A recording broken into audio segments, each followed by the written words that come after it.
기도하시겠습니다. 하나님, 시간에 하나님 주시는 말씀 앞에 섭니다. 저희의 귀를 열어주시고 저희의 마음에 겸손하게 주님의 말씀을 받는 그런 믿음을 주셔서 주님의 말씀 생명으로 취하는 그런 시간 되도록 역사하여 주시옵소서. 전하는 자의 모든 부족함은 주님의 거룩한 옷자락으로, 하얀 옷자락으로 다 가려 주시옵소서. 예수 그리스도의 이름으로 기도드립니다. 아멘. 자, 오늘부터 우리가 나누게 된 마태복음 5장부터 7장까지의 말씀은 예수님이 산에 올라가서 가르쳐 주신 말씀입니다. 그래서 아마 이 이름을 다 들으셨을 텐데, 산 위에서 주신 말씀이라 해서 산상수훈 이렇게 부릅니다. 우리 기독교는 말씀의 종교죠. 말씀의 종교. 하나님의 말씀, 성경보다 더 위의 가치를 지니는 것은 없습니다. 그 중에서도 이 산상수훈은 최고의 말씀으로 그렇게 꼽힙니다. 그래서 칭송과 별칭 이런 것이 굉장히 많습니다. 대표적인 게 더 이상 그 위에 말씀과 교훈은 없다 해서 지상수훈, 지극히 가장 위다 이렇게 해서 지상수훈이라 불리고요. 또 천국의 헌법이다, 이렇게까지 불립니다. 뭐 어떤 말씀에 우리가 그걸 붙이겠어요? 천국의 헌법, 바로 산상수훈이 천국의 헌법이다 라고까지 그렇게 불려요. 그런 산상수훈 5장, 6장, 7장 이 3장에 걸쳐 있는데, 이 말씀 중에서도 특히 오늘 5장 이 앞부분에 팔복에 대한 말씀은 그 산상수훈 중에서도 가장 최고의 말씀이다 이렇게 꼽힙니다.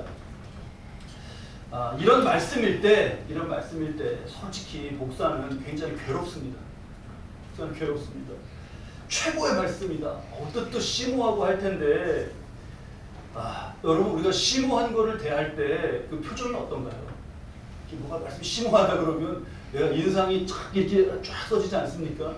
착할 전해야 되는데, 워낙에 칭송을 받는 말씀이다 보니까요, 그런 부담이 너무 커요. 이런 그 영성가들이나 저술가들도 이 주제를 함부로 다루지 못했습니다. 팔복에 관한 책도 몇 권 손꼽히는 분들 외에 몇 권 없어요. 그래서 그런지 목사님들도 이렇게 팔복 말씀 설교하실 때 보면 표정이 별로 좋지가 않습니다. 저도 마태복음을 올해 이제 강해하면서 쭉 봐야겠다라고 기도하면서 그렇게 결정했을 때부터 1장부터 시작해 갈 때 벌써 그때부터 부담이 됐어요. 좀 더 지나면 팔복의 말씀이 있는데. 2003년도부터 제가 목회를 시작했는데, 전도사로부터 시작했습니다. 언 20년째인데 뭐 장년부든 청년부든 아동부를 전담했을 때든 뭐 다 포함해서, 여기 한국에 있을 때든 미국에 있을 때든 다 포함해서 팔복을 저는 처음 설교합니다. 솔직하게 말씀드리면 부담이 돼서 피했다고 하는 게 솔직한 말씀입니다. 그래서 이제 순서는 이르렀고, 그래서 이 말씀 앞에 서고 해야 되는데 어떻게 해야 되나 기도를 했습니다. 기도가 간절했는데요. 기도하는 가운데 저는 그 선배 목사님께서, 제가 참 좋아하는 선배 목사님께서 해주신 조언이 다시 생각나면서 아주 크게 울렸습니다. 그런 조언이었어요. 내가 말씀 자체에서 받는 은혜, 그것만 잘 전하면 된다. 여기서 더 욕심을 부리기 때문에 부담이 되고, 그럴수록 또 말이 복잡해지고, 그러다 보면 심지어 자기도 모르는 말을 막 하게 된다. 복잡하고 부담될수록 더 심플하게, 더 말씀 자체에 집중하는, 더 기도하는 거다, 이렇게 말씀해 주셨는데요. 그게 아주 크게 울리면서 생각이 났습니다. 그리고 이 조언은 저만에게 해당하는 건 아닌 것 같아요. 우리 모두가 하나님의 말씀 앞에 설 때 말씀 자체, 다른 무엇이 막 이렇게 붙여진 게 아니라 그 말씀 자체에서 담겨있는 그 하나님의 은혜, 그 보화와 같은 것을 취하는 것, 그것이 우리에게 중요합니다. 자, 이제 예수님이 주신 이 산상수훈 가장 귀하다고 꼽는 말씀 속으로 우리가 아주 심플하게 들어가 보도록 하겠습니다. 1절을 보면, 우리 1절 말씀 함께 읽으시죠. 예수께서 무리를 보시고 산에 올라가 앉으시니 제자들이 나온지라.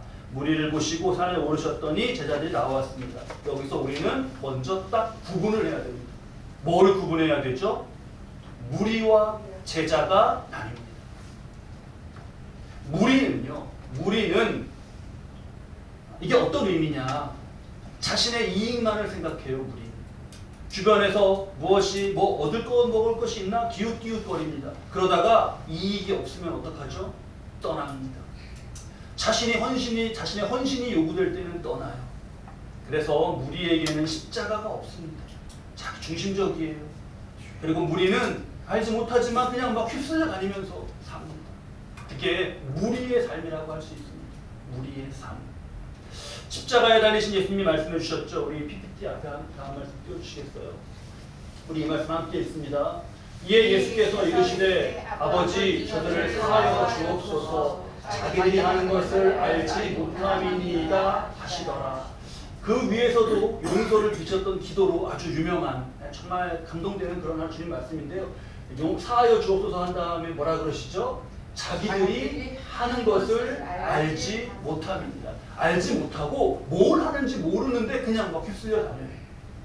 막 소리 질렀습니다. 그때 십자가에 막 그냥 소리 질렀는데 그게 무슨 뜻인지, 그게 지금 도대체 하나님 역사에 이거 그렇게 뭘 말하는 건지 모르지만 굉장히 힘차게 외쳤습니다. 이거를 우리가 무리의 삶이라고 할 수 있어요. 무리의 삶. 오늘날에도 영적으로 진단해 보면 무리의 삶을 사는 사람들이 무리지어 있습니다. 제자는 어떤가? 제자는 예수님께 나아갔죠. 예수님 중심이에요. 무리는 자기 중심이고 제자는 예수님 중심입니다. 산에 올라가시니까 산을 따라갔고요.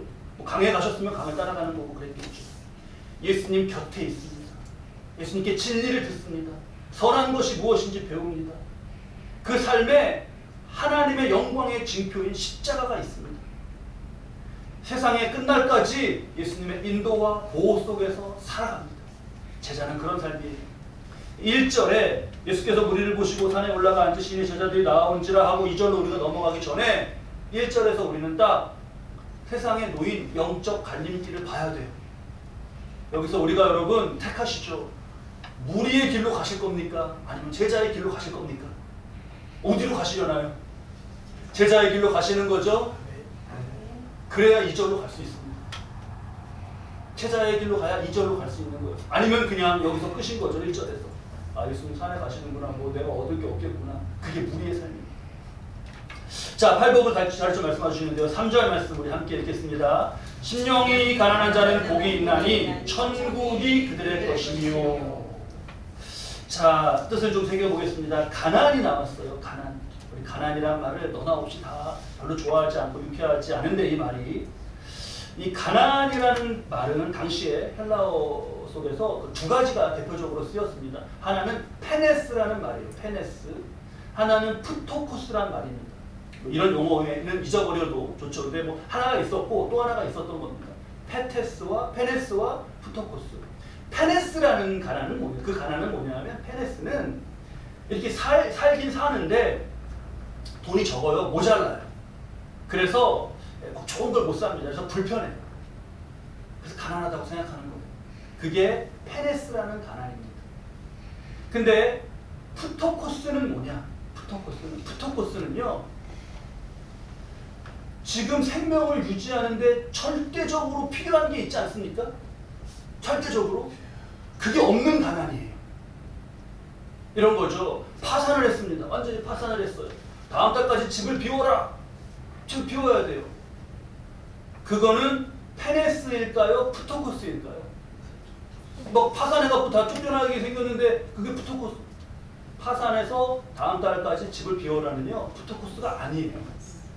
그거는 그래도 다음 달까지만 한 달 있잖아요. 프토코스는요, 지금 나 앉은 거예요. 지금 나 앉았는데 아무것도 없어요. 뭐 어떻게 뭐 마실 것도 뭐 먹을 것도 아무것도 없습니다. 그게 프토코스예요. 그런 가난이에요. 그런데 그 앞에 심령이 가난하다 그랬죠. 심령은 마음, 영혼, 그런 영적 차원을 말씀하시는 겁니다. 우리의 영혼, 우리의 마음 속에서요, 다른 의지할 것이 어떤 것도 없어요. 그게 가난한 거예요. 그래서 하나님만 바라볼 수밖에 없습니다. 그런 영적 상태. 지금 당장의 은혜가 없으면 죽는 거예요. 지금 당장에. 그게 심령이 가난한 그 가난입니다. 예수님은 그가 복이 있으시대요. 그러니까 복이 있으시대요. 왜 복이 있냐? 천국이 그렇게 될 것이에요. 천국은 하나님이 내려주시는 사랑, 하나님이 주시는 평화, 하나님이 주시는 기쁨, 그것을 누리는 영적인 영역이에요. 천국은. 그리고 동시에 이 땅의 생을 우리가 마치면 하나님께로 돌아가는데 그때 하나님께서 용납해 주시는, 그래서 거하게 되는 하늘의 세계, 그게 천국입니다. 그 천국은요, 일단 좋은 머리를 얻지를 못해요. 그 천국은 돈을 내고도 사지를 못합니다. 한 20억씩 30억씩 받으면 하나님 부자 되실 것 같은데 돈을 이 세상에 있는 모든 돈을 줘도 그걸 살 수가 없습니다. 마음이 다른 것으로 부유해도 그것은 얻지 못해요. 하나님 앞에서 내가 정말 아무것도 아니구나, 그런 비워진 마음, 심령이 가난한 것, 근데 그 심령에요 천국이 임합니다. 천국이라는 것은 하나님의 것이고 하나님의 차원이에요. 천국이 임하면요, 그건 뭐라고 우리가 표현할 수 있냐면 감히 우리가 하나님을 느낀다고 고백할 수 있는 정도의 것이에요. 와, 하나님을 느끼는 복, 심령이 가난한지 엄청난 복을 말씀해 주시는 거죠.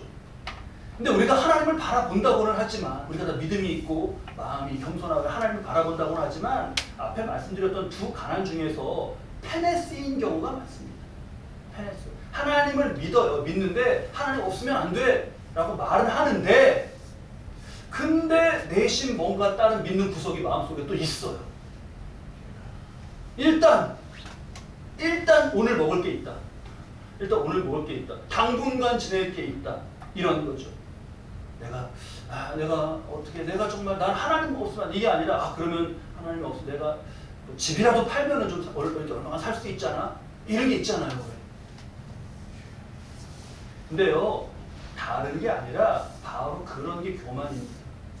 그런 게 교만이에요. 왜 교만이냐 하면, 그렇게 생각하고 있는 순간에 목숨도 하나님의 은혜로 주어지고 있는 것이기 때문에 그래요.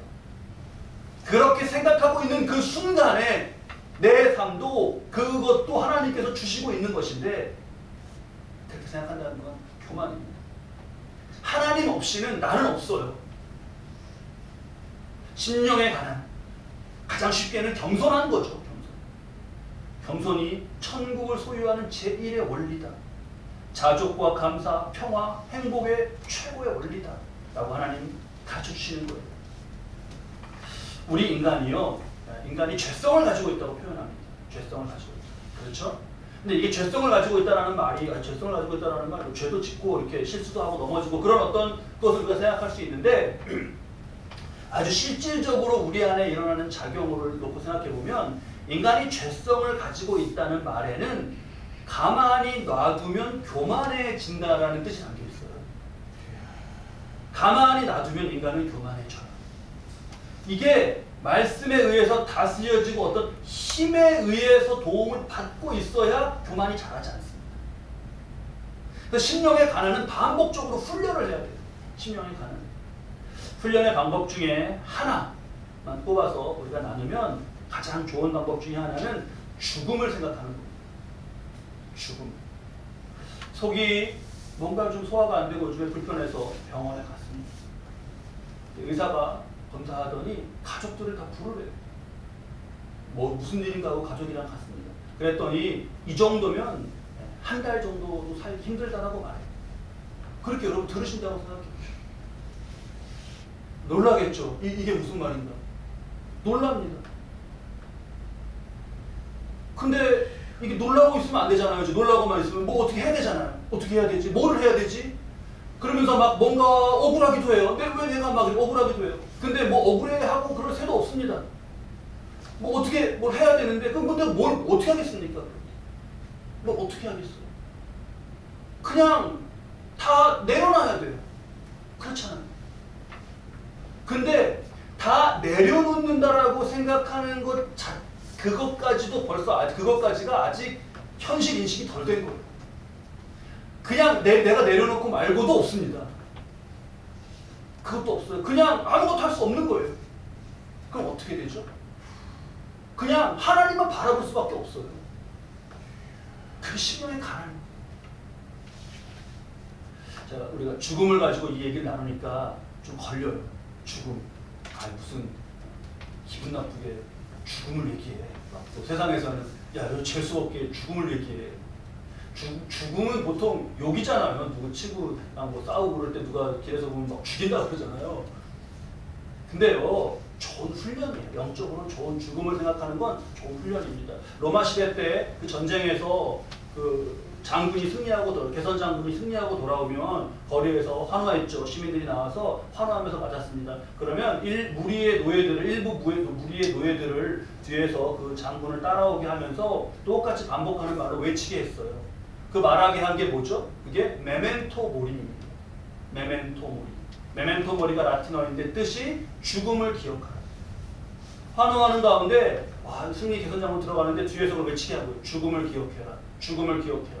그러니까 승리의 순간이 바로 마음이 높아지는 순간이거든요.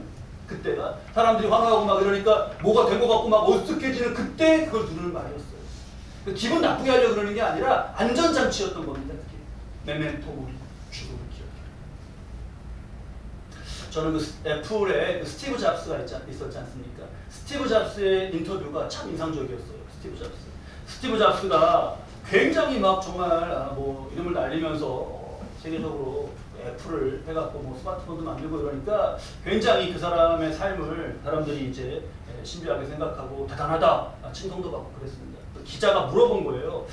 그런 당신은 이제 여러 가지 질문 중에 이제 아침에 일어나면 딱 아침에 뭐가 다를 거 아닙니까? 그런 사람은 아침에 일어나면 제일 먼저 뭘 합니까? 물어본 거예요.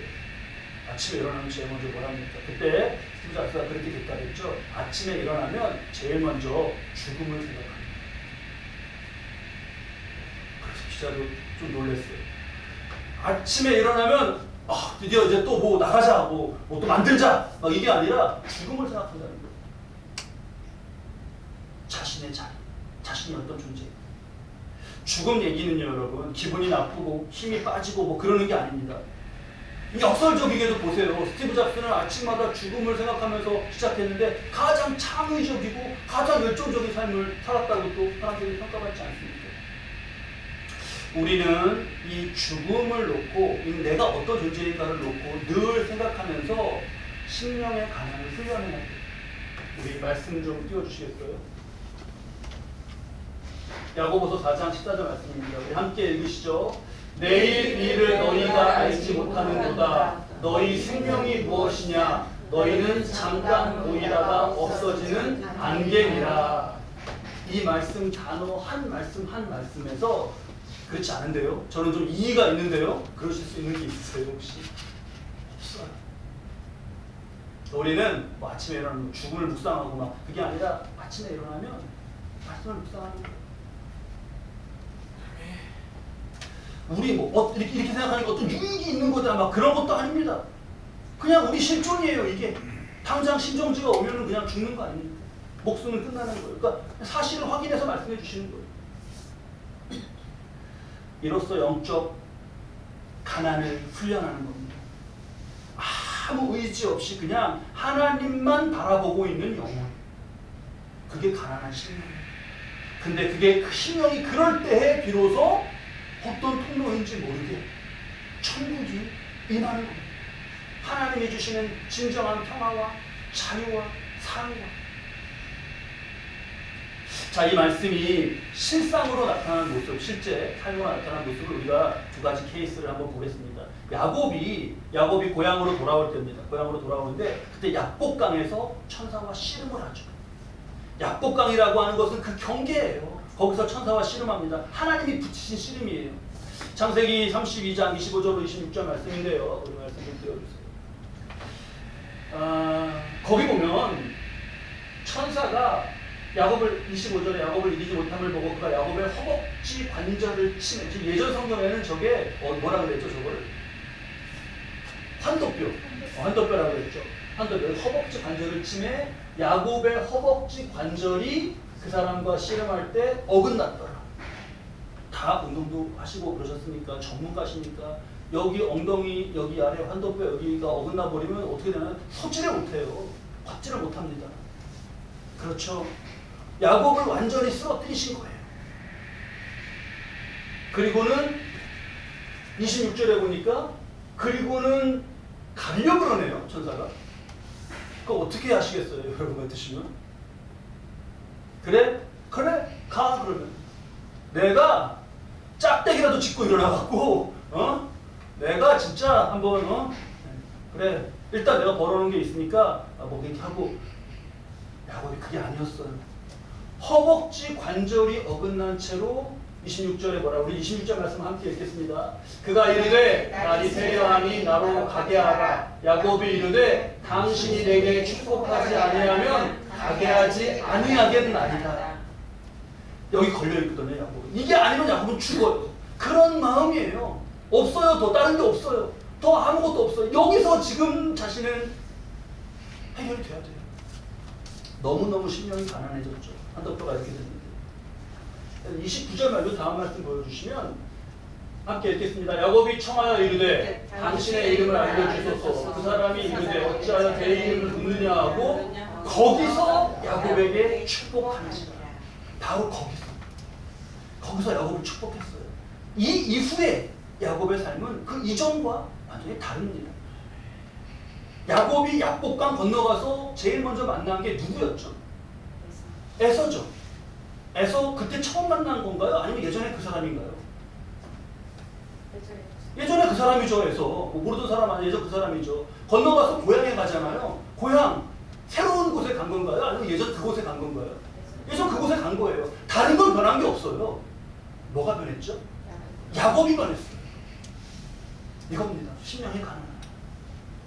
우리 한 권 말씀만 더 볼 텐데요. 이 말씀은 제가 한번 띄워줘 보셔요. 이 말씀은 제가 어느 말씀인지를 안 적어왔습니다.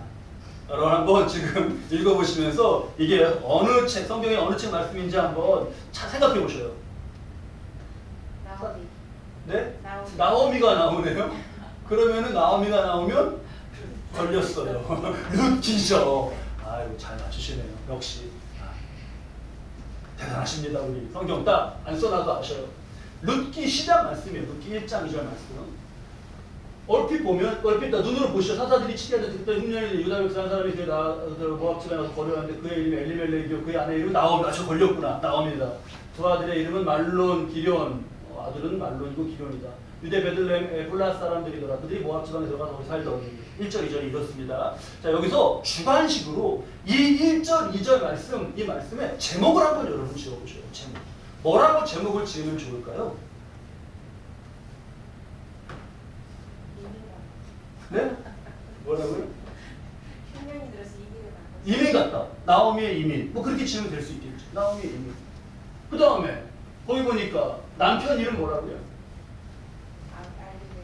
엘리멜렉 2절에 네. 아들 하나 이름은 말론, 또 하나 이름은 기련. 그렇게 쭉 소개되니까 뭐 그러니까 지금 말씀하신 것처럼 나오미의 이민 이렇게 지어도 되고 나오미의 가족 소개 이렇게 지어도 1, 2절 말씀에 대해서 우리가 말씀 짓는 게 되겠죠. 약간 수능 시간, 수능 강의하는 시간 같네. 약간 이렇게 말씀에 그 제목을 지으면서 주제를 우리가 파악할 수 있어요. 근데 여러분 이 말씀이 지금 우리가 이렇게 드러난 것을 가지고는 뭐 나오미의 가족 속에 나오미 이민 이렇게 지을 수 있는데요. 영적으로 볼 때 이 지금 말씀의 제목은 그게 아닙니다. 네. 그게 영적으로 볼 때 이 말씀의 제목은 뭐냐 하면 나오미가 믿는 것들이에요. 나오미가 믿는 것들이에요. 나오미가 지금 누구를 믿죠? 나오미가 무슨 배짱으로 이민을 가죠? 네, 보셔요. 남편이 있어요. 엘리멜렉 번듯하죠. 아들이 있어요. 아들이 하나도 아니고 둘이에요. 믿는 거예요. 이게 있어요. 여러분 믿는 데가 있으니까 이렇게 마음 가운데 믿는 데가 있으니까요. 이방 사람이 여기 들어와서 섞여 살지도 말게 하라고 하셨는데 그게 아니라 아예 1절에 베들레헴에서 데리고 모압 지방 자기가 가서 거류해요. 왜 이렇게 담대하게 가서 거류한다고요? 믿는 데가 있으니까. 누구를 믿어요? 남편, 두 아들, 셋 해갖고 삼위일체네. 남편, 우리 남편 엘리멜렉, 아들 말론, 기련.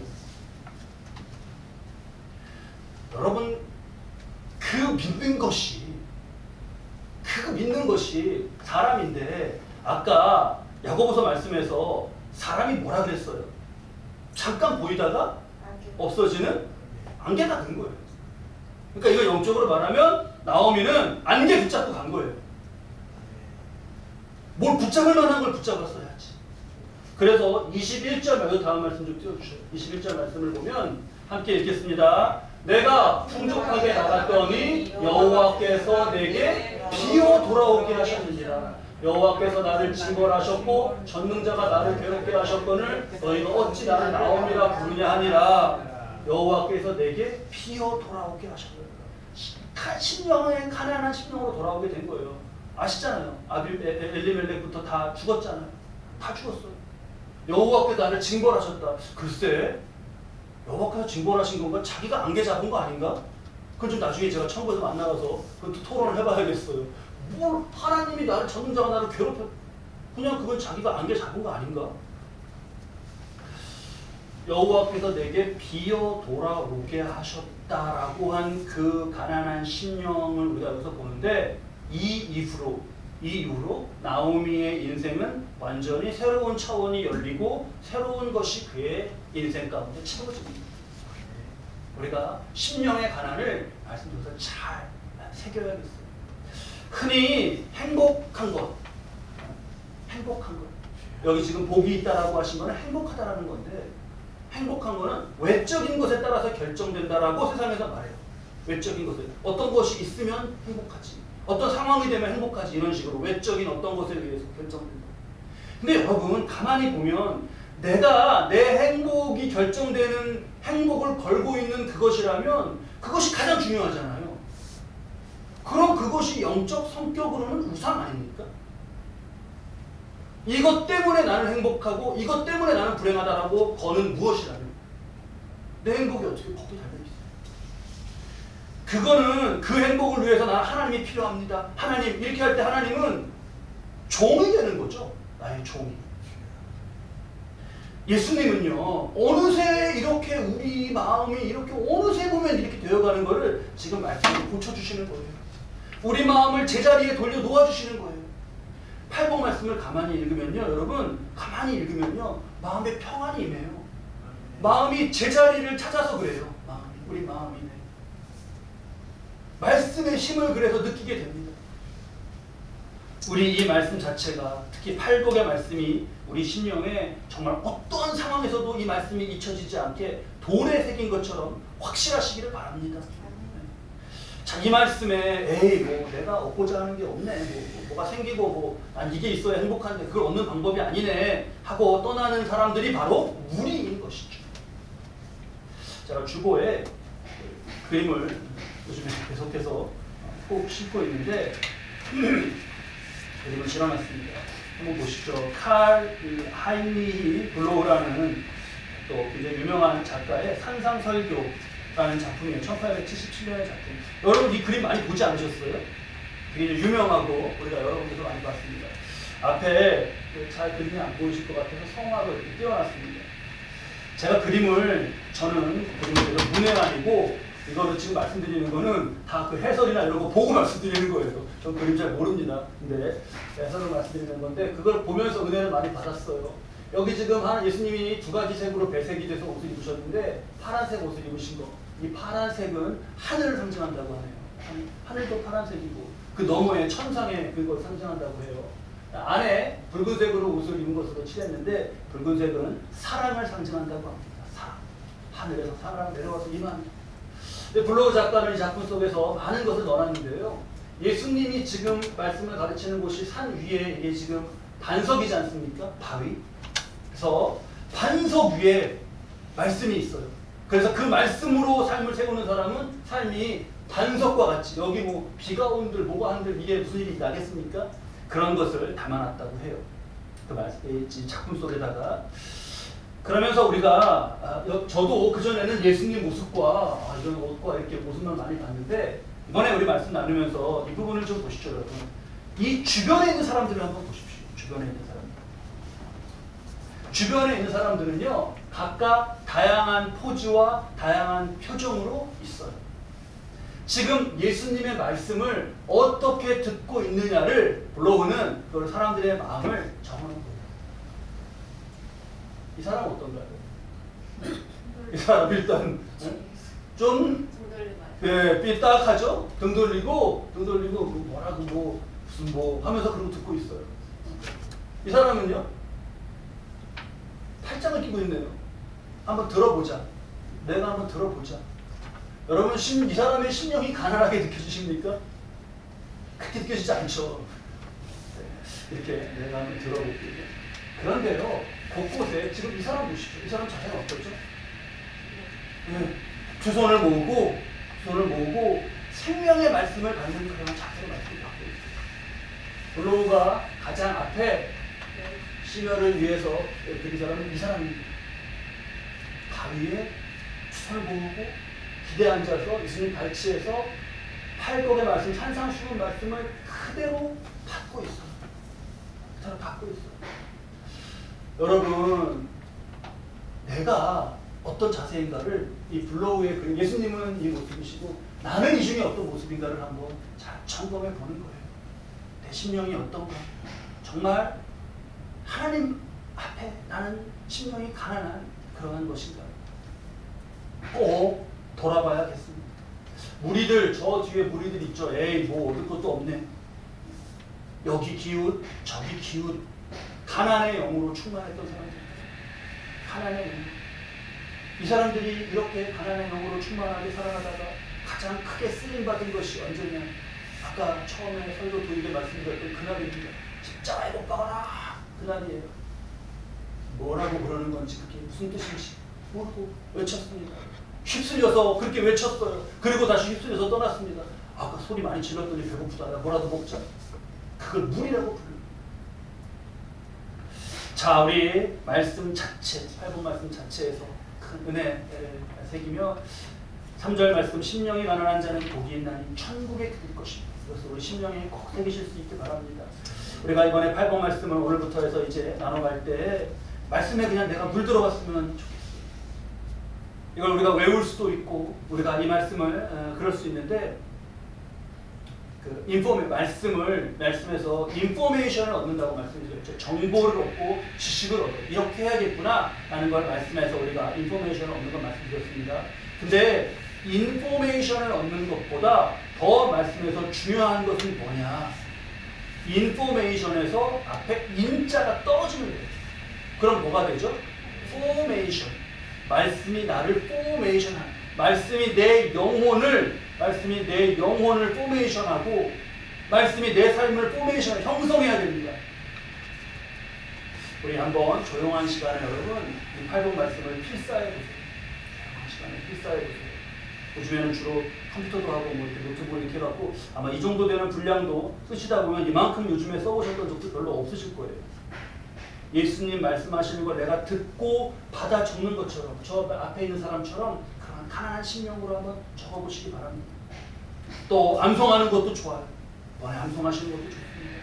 누가 어느 분이 한번 팔복을 우리 추수감사절에 암송해서 앞에서 한번 선생님처럼 멋지게 암송해 보시죠. 또 프린트에서 내가 가장 잘 보이는 곳에 걸어도 좋습니다. 내 눈이 거기 머물면 세상에서 가장 복된 곳에 내 눈이 머물고 있는 겁니다. 자, 팔복의 말씀을 보는 눈, 적는 손, 그 도움으로, 새기는 것 도움으로 팔복으로 우리 마음이 팔복의 말씀으로 포메이션 되어서 천국이 임하는 그런 저와 여러분의 인생 되시기를 주님의 이름으로 축원합니다.